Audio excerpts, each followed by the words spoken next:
गरीब अपाहिज लड़की की दिवाली। एक छोटे से शहर में 15 वर्ष की पिंकी अपनी माँ के साथ रहती थी। एक सड़क हादसे में पिंकी के पिता की मौत हो गई थी। पिंकी का एक पैर खराब था, जिसकी वजह से उसे चलने में तकलीफ होती थी, तो वो बैसाखी के सहारे चलती थी। पिंकी के पिता के मरने के बाद पिंकी की माँ दूसरों के घरों में काम करके अपना और पिंकी का गुजारा बड़ी मुश्किल से करती थी। एक दिन की बात है, पिंकी की माँ काम करने जा रही थी, तभी अचानक से उसका पैर फिसल जाता है और उसके पैर में मोच आ जाती है, जिसकी वजह से वो चल भी नहीं पा रही थी। ये देखकर पिंकी कहती है, माँ, आपके तो पैर में बहुत तेज चोट लगी है। मैं अभी आपको डॉक्टर के पास लेकर जाती हूँ।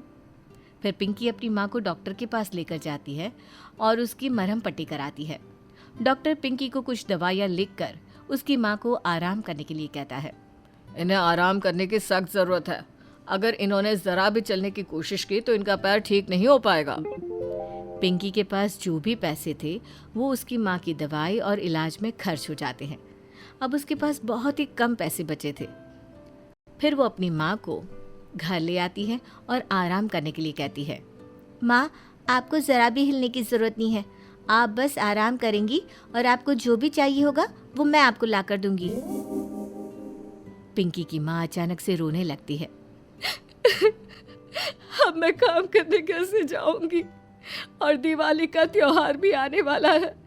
दिवाली पर थोड़े बहुत पैसे बन जाते हैं, पर मेरे पैर में चोट लग गई है।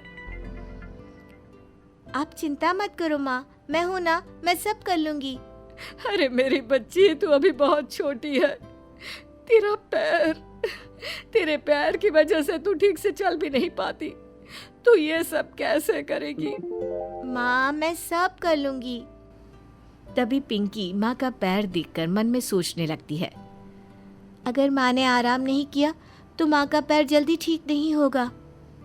फिर 2 दिन बाद दिवाली का त्योहार भी था। पिंकी के पास अब बहुत थोड़े पैसे बचे थे, तो पिंकी सोचने लगती है। 2 दिन बाद दिवाली है, क्यों ना मैं दिवाली पर फूल माला, दिए और शुभ दीपावली खरीद कर उन्हें बेच लूं, जिससे कुछ कमाई भी हो जाएगी और माँ की दवाई और घर में थोड़ा बहुत राशन भी आ सकेगा। पिंकी के पास जो कुछ भी थोड़े बहुत पैसे थे वो उससे दिवाली पर बेचने के लिए फूल माला, दिए, शुभ दीपावली पर खर्च कर देती है और एक चौराहे पर जाकर सामान बेचने लगती है। दिए ले लो दिए, फूल माला ले लो फूल माला, ताजी ताजी फूल माला। चारों तरफ दुकानें दुल्हन की तरह सजी हुई थी और पिंकी की छोटी सी दुकान पर कोई सजावट नहीं थी, ना ही कोई रोशनी, और सामान भी कोई खास नहीं था, जिसकी वजह से उसकी दुकान पर कोई भी नहीं आ रहा था। और जो थोड़े बहुत लोग आ भी रहे थे वो बस सामान देखकर चले जाते। ये देखकर पिंकी मायूस हो जाती है। आज भी कोई कमाई नहीं हुई, कोई भी फूल माला दिए लेने नहीं आया। अब तो घर में एक भी पैसा नहीं बचा और माँ की दवाई भी लानी है। पिंकी ये सब सोच ही रही थी, तभी एक लड़की ऑटो से उतरकर जाने लगती है और उस लड़की का पर्स वहीं पर गिर जाता है। वो आगे बढ़ जाती है। पिंकी ने ये सब देखा। वो जाकर पर्स को उठा लेती है और उस लड़की को आवाज लगाती है। दीदी, दीदी। ये मुझे कौन आवाज लगा रहा है? लड़की पीछे मुड़कर देखती है कि एक अपाहिज लड़की खड़ी है। पिंकी पर्स को हाथ में देते हुए कहती है, दीदी, आपका पर्स ना वो वहाँ सड़क पर गिर गया था। लड़की जल्दी से अपना पर्स खोलकर देखती है। शुक्र है भगवान का कि मेरे सारे डॉक्यूमेंट्स ठीक है। तुम तो बड़ी समझदार लड़की हो। तुम्हें पता है इस पर्स में मेरे जरूरी डॉक्यूमेंट्स रखे थे। तुम्हारा बहुत बहुत धन्यवाद। ये कहकर वो लड़की जैसे ही जाने लगती है। दीदी, ये फूल माला ले लो ना, बिल्कुल ताज़ी है और इसकी खुशबू भी बहुत अच्छी है, और ये दिए और शुभ दीपावली भी बहुत अच्छे हैं। माफ करना, पर नहीं चाहिए। दीदी, एकदम ताज़ी फूल माला है, ले लो ना। उस लड़की की नज़र पिंकी के पैर और उसकी दुकान पर रखे सामान पर पड़ती है। उसका कुछ भी सामान नहीं बिका था। वो लड़की पिंकी से पूछती है, तुम इतनी छोटी सी होकर भी दिवाली का सामान बेच रही हो? पिंकी ये सुनकर उदास हो जाती है। अरे क्या हुआ? उदास क्यों हो गए ऐसे? वो ना माँ के पैर में चोट लगी है, तो माँ काम करने नहीं जा सकती, इसीलिए मैंने सोचा था कि दिवाली पर फूल माला, दिए, शुभ दीपावली का सामान बेचकर जो भी पैसे आएंगे उससे माँ की दवाई और घर का राशन आ जाएगा। पर आज तो मेरी बिल्कुल भी कमाई नहीं हुई। मेरा किसी ने भी दिवाली का कोई भी सामान नहीं खरीदा। दीदी देखो ना, ये दिए कितने अच्छे हैं, मैंने अपने हाथों से खुद बनाए हैं। और ये फूलमाला एकदम ताज़ी है, ले लो ना दीदी। लड़की को पिंकी की हालत देखकर बड़ा दुख होता है। एक काम करो, तुम मुझे ये सारे दिए, फूलमाला और शुभ दीपावली पैक कर दो। दीदी सारा सामान? हाँ, सारा सामान।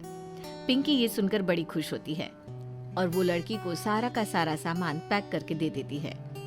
वो लड़की पिंकी को सामान के पैसे भी दे देती है। ये लो पिंकी, तुम्हारे सामान के पैसे। पिंकी पैसे देखकर बड़ी खुश होती है। इन पैसों से मैं माँ के लिए दवाई और घर का राशन ले आऊंगी। लड़की पिंकी को खुश होते देख खुश हो जाती है और अपने घर चली जाती है। और पिंकी उन पैसों से अपनी माँ के लिए दवाई और घर का राशन लेकर घर चली जाती है। माँ देखो, आज मेरा दिवाली का सारा सामान बिक गया। अब मैं इन पैसों से दिवाली का और सामान लाकर बेचूंगी। इस खेलने की उम्र में मेरी छोटी सी बच्ची को दिवाली पर भी काम करना पड़ रहा है। तेरे जैसे बच्चे दिवाली पर नए कपड़े पहनते हैं, पटाखे जलाते हैं, मिठाई खाते हैं। पर बेटा मुझे माफ कर दे, मेरे पास तुझे देने के लिए कुछ भी नहीं है। ये कहते कहते पिंकी की माँ रोने लगती है। माँ ऐसा क्यों कहती हो, अब मैं बड़ी हो गई हूँ। फिर पिंकी अपनी माँ को खाना खिलाती है और खुद भी खाना खाकर सो जाती है। अगली सुबह पिंकी अगले दिन के कमाए हुए पैसों से शुभ दीपावली, दिए और फूल माला खरीद कर लाती है और उन्हें घर के पास चौराहे पर बेचने चली जाती है। पिंकी अपना सामान बेच ही रही होती है, तभी फिर वही लड़की अपने दोस्तों और सहेलियों के साथ पिंकी के पास आती है, जो अगले दिन पिंकी से सारा सामान खरीद कर ले गई थी। पिंकी, ये मेरे दोस्त हैं और ये सब तुम्हारा दिवाली का सामान खरीदना चाहते हैं। दीदी सारा सामान? हाँ हाँ, हम तुम्हारा सारा सामान खरीदना चाहते हैं। पिंकी खुशी खुशी फूलमाला, दिए और शुभ दीपावली दे देती है और फिर वो लड़की और उसके दोस्त पिंकी को पैसे पकड़ा देते हैं। ये लो पिंकी, तुम्हारे पैसे। पिंकी पैसे देखकर बड़ी खुश हो रही थी, तभी वो लड़की उसे एक नई फ्रॉक देती है और उसकी माँ के लिए एक नई अच्छी साड़ी देती है और एक लिफाफा भी देती है। पिंकी, ये तुम्हारे लिए। नहीं, ये मैं नहीं ले सकती।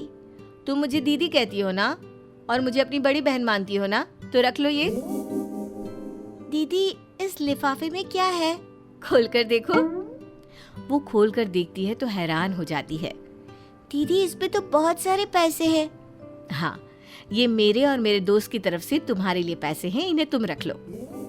फिर उस लड़की के सभी दोस्त पिंकी को मिठाई, पटाखे और खाने पीने का बहुत सारा सामान देते हैं। धन्यवाद दीदी, और आप सभी का बहुत बहुत शुक्रिया।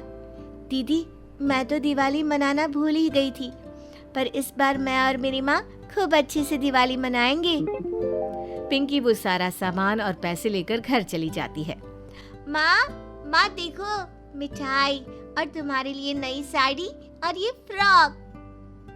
अरे ये सब तू कहाँ से लेकर आई बेटा? फिर पिंकी अपनी माँ को उस लड़की की सारी बात बताती है। माँ, वो दीदी थी ना, उन्होंने और उनके दोस्तों ने दिवाली के लिए ये सारा सामान दिया है। बेटा, हमें भगवान का और उस लड़की का धन्यवाद करना चाहिए, जो आज हम गरीब दिवाली सही से मना पाएंगे।